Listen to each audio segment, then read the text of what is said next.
Please বলুন। জি একটু বলেন তো জি জি আসসালামু আলাইকুম। ওয়ালাইকুম আমি আসসালাম। প্রিন্সিপাল কামরুল হাসান, উনি আমাদের সাইফুর রহমান সাহেব, আমাদের ওখানে ভদ্রলোক আছেন, আরও আমাদের 20 জন আছেন আমাদের টিমে, তারা বিভিন্ন জায়গায় কাজ করছেন।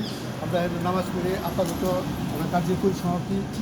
আমাদের আসার উদ্দেশ্য হলো জনসংযোগ করা আর এক রহমানের পক্ষে বাংলাদেশের রাজধানী ঢাকা আর ঢাকার সবচেয়ে সম্ভাব্য জায়গা হলো ডিপ্লোম্যাটিক জোন। হ্যাঁ, এই ডিপ্লোম্যাটিক জোনে আমাদের সবচেয়ে ডিগনিফাইড পার্সোনালিটি ইন বাংলাদেশ বিএনপির চেয়ারপারসন জনাব তারেক রহমান, ওনার পক্ষে আপনাদেরকে সালাম পৌঁছাতে আসছি। আপনার কিছু বক্তব্য থাকলে বলেন। কিছু বক্তব্য আর থাকলে বলেন। আমার কথা হচ্ছে এই লিফলেটগুলো প্রচুর লেভেলে গুলশান বাড়ি দ্বারা বনানী বিতরণ করতে হবে।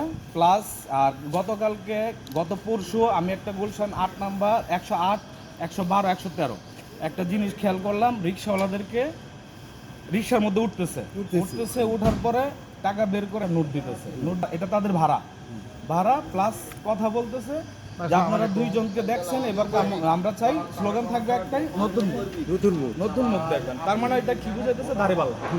দাড়িপাল্লা। তো এটা মিন করতেছে না, কিন্তু এইভাবে বলে দিতেছে।